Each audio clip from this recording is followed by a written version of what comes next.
So welcome back to my YouTube channel guys. एक बार फिर से स्वागत करता हूँ मैं आपका अपने यूट्यूब चैनल पे।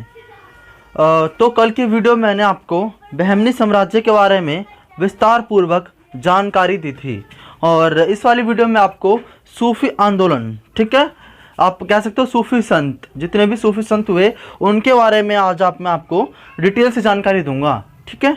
सो वीडियो स्टार्ट करते हैं। देखिएगा, सूफी संत, देखो एक बार पूछ लिया गया था सूफी शब्द का अर्थ क्या होता है, ठीक है, तो इसलिए मैंने इसको इसमें इंक्लूड कर दिया। एक बात और बता दूं, मैं इस वीडियो में मैंने सिर्फ वही क्वेश्चन सिलेक्ट किए हैं जो हर बार पेपर में पूछे जाते हैं और पूछे गए हैं, ठीक है। सो वीडियो देखना। सूफी शब्द का अर्थ ऊनी वस्त्र या पवित्रता होता है। क्या होता है? ऊनी वस्त्र या पवित्रता, ठीक है। नेक्स्ट पॉइंट देखना, सूफी संतों के निवास स्थान को खानकाह कहा जाता था। क्या कहा जाता था? खानकाह, ठीक है। Very very most important point, क्या कहा जाता था? खानकाह कहा जाता था। इसको थोड़ा सा ध्यान रखना, ठीक है। नेक्स्ट पॉइंट देखना, सूफी संतों के संगीत गान को समा कहा जाता था। क्या कहा जाता था? समा। क्या कहा जाता था? समा। संगीत, उनके संगीत गान को क्या कहा जाता था? समा कहा जाता था, ठीक है। नेक्स्ट पॉइंट देखना, सूफी साहित्य लिखने वाले किताबों को मलफुजात कहा जाता था। क्या कहा जाता था? मलफुजात। क्या कहा जाता था? मलफुजात। ये कुछ जो है मेन इंपॉर्टेंट पॉइंट है जो पेपर में ऐसे पूछ लिए जाते हैं, ठीक है, इसलिए मैंने इसको इसमें इंक्लूड कर दिया। नेक्स्ट पॉइंट, शरीयत एक इस्लामिक कानून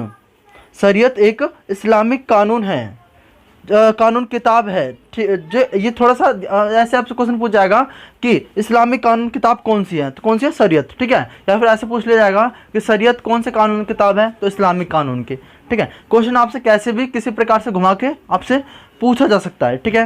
नेक्स्ट पॉइंट देखना, सूफी आंदोलन का उद्भव पहले ईरान तथा फारस के क्षेत्र में हुआ था, ठीक है। जो सूफी आंदोलन का जो पहले उद्भव है, यानी आप बोल सकते हो उनकी जो उत्पत्ति है, तो ईरान और फारस के क्षेत्र से हुआ था, ठीक है। नेक्स्ट पॉइंट देखना, सूफी संत, जो सूफी है वो दो भागों में बटे थे। एक्चुअली मैं थोड़ा सा डिटेल में हल्के से बताना चाहूँगा मैं। तो सूफी है वो दो भागों में बटे थे, एक बासरा और बेसरा, ठीक है। बासरा क्या होता है मैं आपको बताता हूँ, और बेसरा भी क्या होता है ये भी बताता हूँ मैं आपको। देखो, जो बासरा वह होते थे जो शरीयत, मैंने बताया शरीयत का अर्थ क्या? इस्लामिक जो इनकी जो एक किताब थी, या बोल सकते हो इस्लामिक कानून की किताब थी, उनकी बुक थी, ठीक है। शरीयत वह होते थे जो बासरा वह होते थे जो इस्लामिक कानून में विश्वास करते थे, ठीक है। जो बासरा क्या होते थे? जो इस्लामिक कानून में विश्वास करते थे, यानी कि जो शरीयत किताब में लिखा हुआ है इस्लामिक कानून के बारे में, जो भी शरीयत किताब में लिखा हुआ है वो उनके ऊपर बिलीव करते थे, विश्वास करते थे और उन्हीं को मानते थे। वो क्या कहलाते थे? बासरा, ठीक है। वो क्या कहलाते थे? बासरा। Very very most important point है, ध्यान रखना, ठीक है। और देखो, बेसरा क्या होते थे? बेसरा जस्ट इसको उल्टा कर दो कि बेसरा वह होते थे जो इस्लामिक कानून में विश्वास नहीं करते थे, यानी कि जो शरीयत किताब में लिखा हुआ है ना इस्लामिक कानून के बारे में, वो उसके ऊपर विश्वास नहीं करते थे, है ना। पहली बात तो ये, इसके ऊपर विश्वास नहीं करते। दूसरी बात, और वो ना उसमें कुछ नया परिवर्तन चाहते थे, वो चाहते थे कि इसमें कुछ परिवर्तन किया जाए, ठीक है। नेक्स्ट पॉइंट देखना, बेसरा और बासरा, मैं उम्मीद करता हूँ इसमें कन्फ्यूजन आपको अब नहीं होगा, ठीक है। नेक्स्ट पॉइंट देखना, अबुल फजल के अनुसार 14 सूफी सिलसिले हुए। कितने हुए? 14 सूफी सिलसिले हुए। कितने हुए? 14, ठीक है। नेक्स्ट पॉइंट देखना, सूफी संप्रदाय के आने का क्रम। देखो, सूफी संप्रदाय एक्चुअली में जो सूफी संप्रदाय, बहुत सारी जो संप्रदाय आई थी हमारे भारत के अंडर में। कौन कौन संप्रदाय आई थी देखना, एक पहले आई थी जो है चिश्ती संप्रदाय, पहले आई थी चिश्ती संप्रदाय, फिर आई थी सुहरावर्दी संप्रदाय। इसमें एक्चुअली चिश्ती संप्रदाय नहीं लिखा हुआ, थोड़ा मिस्टेक हो गया। पहले आई थी चिश्ती संप्रदाय, दूसरी आई थी सुहरावर्दी संप्रदाय, तीसरी आई थी फिरदौसी, फिर सतारिया, फिर कादरी, फिर नक्शबंदी, ठीक है। और आज मैं आपको जो है पॉइंट टू पॉइंट करवाने वाला हूँ, ठीक है। आज मैं आपको सिर्फ ना फिरदौसी संप्रदाय करवाऊंगा। कहाँ तक? फिरदौसी संप्रदाय तक मैं आपको करवाऊंगा, ठीक है। नेक्स्ट पॉइंट देखना, भारत में सूफियों का आक्रमण, जो भारत में एक और ये क्वेश्चन पूछ लिया गया था कि भारत में सूफियों का आक्रमण किसके समय में हुआ था, तो महमूद गजनवी के समय में हुआ था। किसके समय में हुआ था? महमूद गजनवी के समय में। मैंने महमूद गजनवी का चैप्टर भी आपको अच्छे से पढ़ा रखा है, डिटेल से पढ़ा रखा है, ठीक है। महमूद गजनवी के समय में हुआ था, ठीक है। भारत में आने वाला पहला सूफी संत शेख इस्माइल था। देखो एक्चुअली में ये भारत में तो आए थे, ठीक है, लेकिन वो जो ये ना लाहौर से वापस चले गए थे। कहाँ से वापस चले गए थे? लाहौर से। उस वक्त जो लाहौर है हमारे भारत का एक हिस्सा था, पार्ट था, ठीक है। नेक्स्ट पॉइंट देखना, सूफी संत को पीर कहा जाता था। सूफी संत को क्या कहा जाता था? पीर। Very very must important point. सूफी संत को किस नाम से जाना जाता था? पीर। और तथा उनके शिष्य को मुरीद के नाम से जाना जाता था। किसके नाम से? मुरीद के नाम से। किसके नाम जाना जाता था? उनके शिष्य को मुरीद के नाम से जाना जाता था, ठीक है। चिश्ती संप्रदाय के संस्थापक जो है, चिश्ती संप्रदाय के संस्थापक ख्वाजा अबू अब्दाल थे। कौन थे? ख्वाजा अबू अब्दाल, ठीक है। ये बहुत ज़्यादा इंपॉर्टेंट जो है, बहुत ज़्यादा इंपॉर्टेंट प्रश्न है ये वाला कि चिश्ती संप्रदाय के संस्थापक कौन हुए। ये हर बार पेपर में पूछ लिया जाता है। तो कौन थे? ख्वाजा अबू अब्दाल। कौन थे? ख्वाजा अबू अब्दाल, ठीक है।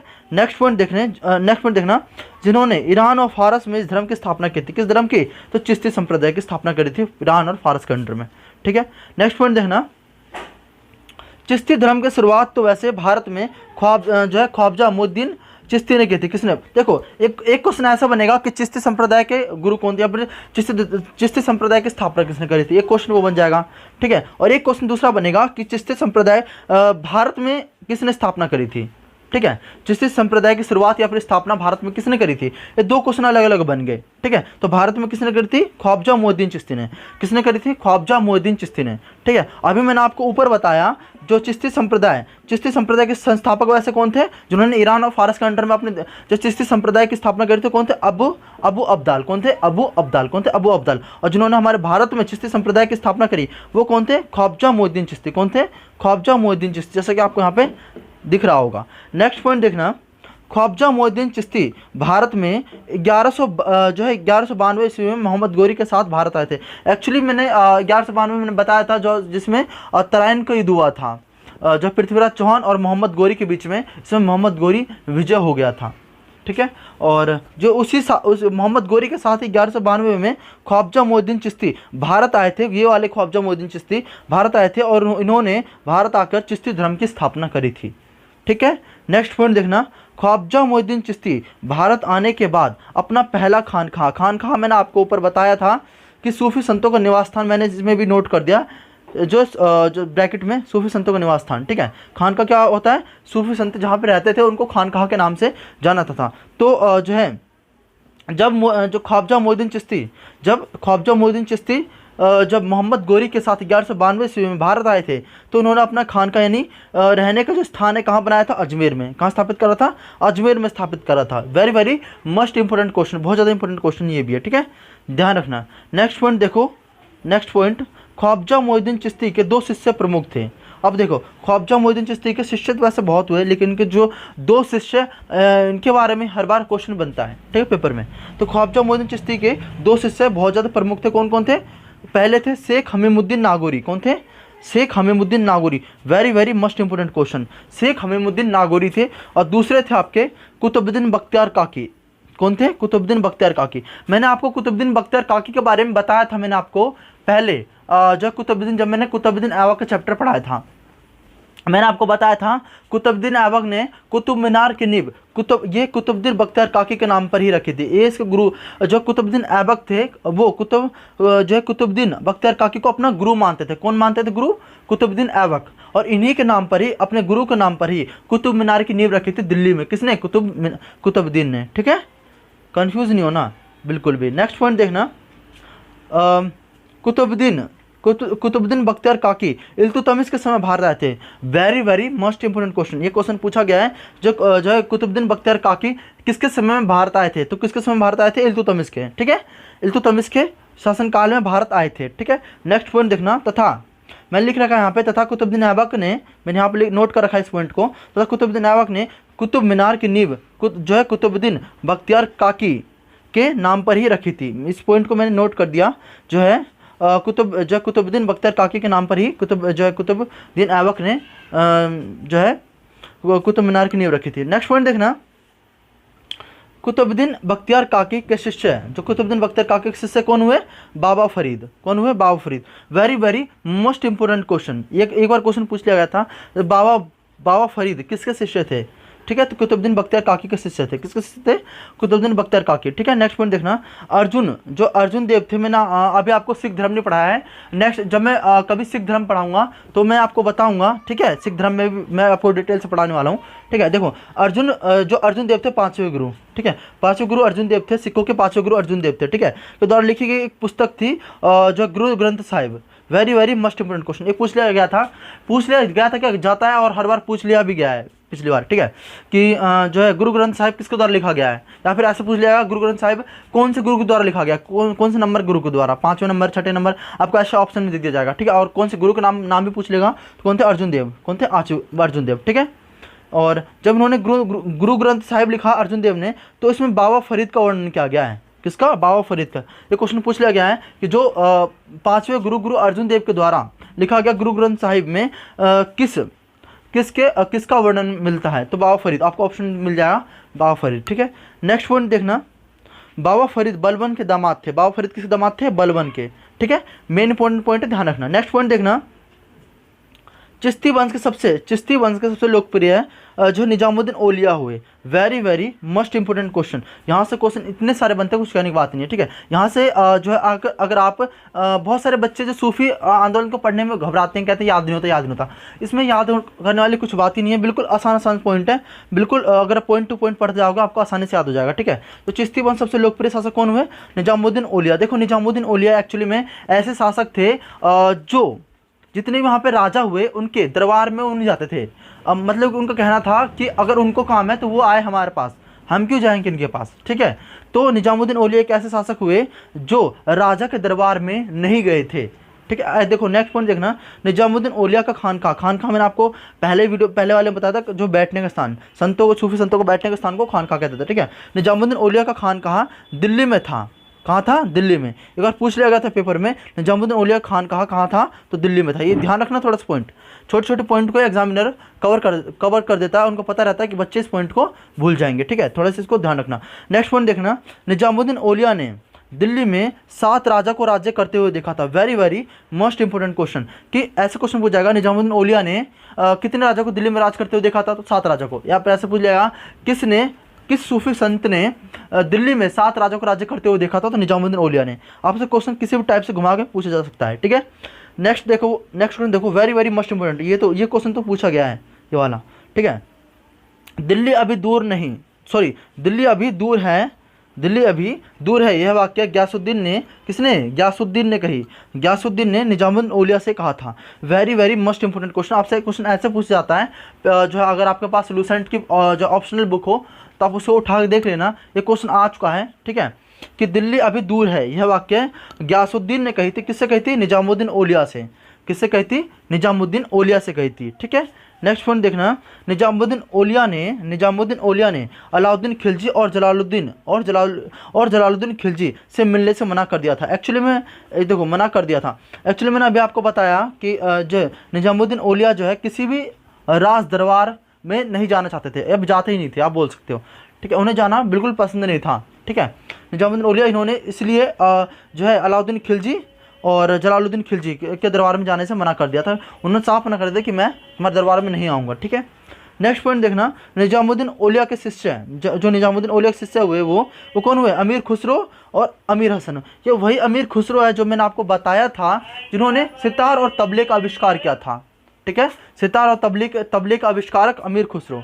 ठीक है, मैंने इसके बारे में आपको बताया था पिछले वाली वीडियो में, जब मैंने बलबन के बारे में चैप्टर पढ़ा रहा था, तो अमीर खुसरो के बारे में मैंने आपको विस्तार पूर्वक जो भी क्वेश्चन बनता है, इन्हें जो है भारत का इन्हें तूतिया हिंद यानी भारत का तोता कहा जाता है इन्हें, अमीर खुसरो को। ठीक है, ये क्वेश्चन बिहार पुलिस में इस बार पूछ लिया गया था, ये वाला क्वेश्चन। ठीक है, नेक्स्ट पॉइंट देखना, निजामुद्दीन औलिया के बाद शेख नसरुद्दीन चिराग चिश्ती वंश का जो है राजा बना। ठीक है, ध्यान रखना इस थोड़े पॉइंट को, कि निजामुद्दीन औलिया के बाद जो शेख नसरुद्दीन चिराग चिश्ती वंश का राजा बना। कौन बना? शेख नसरुद्दीन चिराग। कौन बना? शेख नसरुद्दीन चिराग चिश्ती इस वंश का, यानी जो है इस वंश का राजा बना। ठीक है, नेक्स्ट पॉइंट देखना, शेख नसरुद्दीन चिराग मोहम्मद बिन तुगलक और फिरोज शाह तुगलक के समय के थे। ठीक है, आपसे जो ऐसे क्वेश्चन पूछा सकता है कि यहाँ पे राजा किस साइड, राजा का नाम दे देगा आपको, और इस साइड जो है सूफी संतों का नाम दे देगा और आपको बोल देगा मिलान करो। ठीक है, आपको ऐसे मिलान करने के लिए भी दिया जा सकता है, इसलिए थोड़ा सा आप इसे अच्छे से याद कर लोगे तो आपको बिल्कुल कन्फ्यूजन नहीं होगी। ठीक है, शेख नसरुद्दीन चिराग मोहम्मद बिन तुगलक और फिरोज शाह तुगलक के समय के थे। ठीक है, नसरुद्दीन चिराग के समय सलीम चिश्ती गद्दी पर बैठे।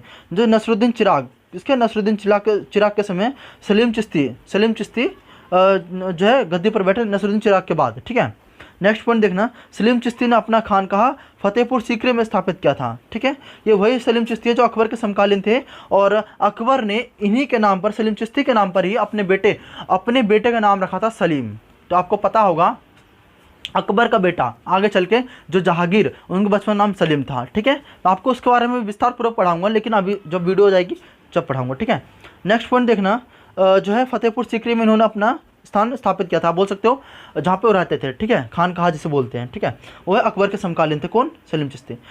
अब बात करूँ सुरावर्दी वंश। कौन सा वंश? सुरावर्दी वंश। दूसरा वंश मैंने बताया, मैंने आपको आज मैं आपको 2 वंश पढ़ाऊंगा। ठीक है, सुरावर्दी वंश की स्थापना शहाबुद्दीन उमर सुरावर्दी ने की थी। देखो, संस्थापक जितने भी है सबके संस्थापक आप जरूर, वेरी वेरी मोस्ट इंपॉर्टेंट है, याद रखना। ठीक है, संस्थापक आप जरूर याद रखिएगा। सुरावर्दी वंश की जो स्थापना जो सुरावर्दी उमर शहाबुद्दीन उमर सुरावर्दी ने की थी। एक्चुअली में अगर लास्ट में अगर सुरावर्दी आ जाए शहाबुद्दीन उमर सुरावर्दी, तो ज़्यादा कन्फ्यूज़न नहीं होगा आपको याद करने में, आप आसानी से मैच कर लोगे, याद कर लोगे। ठीक है, मैच करके नेक्स्ट पॉइंट देखो, जिन्होंने सिंध और मुल्तान को अपने केंद्र में लिया, अपने अंडर में ले लिया था। ठीक है, किसने ले लिया था? शेख शहाबुद्दीन उमर सुरावर्दी। किसने ले लिया था? शहाबुद्दीन उमर सुरावर्दी ने ले लिया था अपने अंडर में, किसे? सिंध और मुल्तान को। ठीक है, नेक्स्ट पॉइंट देखना, इल्तुतमिश जो है, इल्तुतमिश कौन? इल्तुतमिश किसका दामाद था? कुतुबुद्दीन ऐबक का। ठीक है, वही इल्तुतमिश है ये। ठीक है, इल्तुतमिश ने सुरावर्दी वंश को शेख इस्लाम की उपाधि प्रदान की थी। ये तो बहुत ज़्यादा इंपॉर्टेंट क्वेश्चन है, very very most important question. आपसे क्वेश्चन ऐसे पूछा जाएगा कि किस राजा ने, ऐसे बोल सकते हो। ठीक है, कि जो है सुरावर्दी वंश को शेख इस्लाम की उपाधि प्रदान की थी। तो किसने की थी? इल्तुतमिश ने। आप ऐसे क्वेश्चन भी आ सकता है कि इल्तुतमिश ने किस वंश को शेख इस्लाम की उपाधि प्रदान की थी? तो सुरावर्दी वंश को। ठीक है, सो आज मैंने सुरावर्दी वंश कंप्लीट करा दिया, और आगे की नेक्स्ट वीडियो में आपको जो सूफी संत के आगे वाली जो है जितने बचे हैं वो उसको कवर करवा दूंगा। ठीक है, सो गाइस, अगर आपको वीडियो पसंद आई हो तो लाइक शेयर सब्सक्राइब करना बिल्कुल ना भूलें। Thank you for watching. Thank you.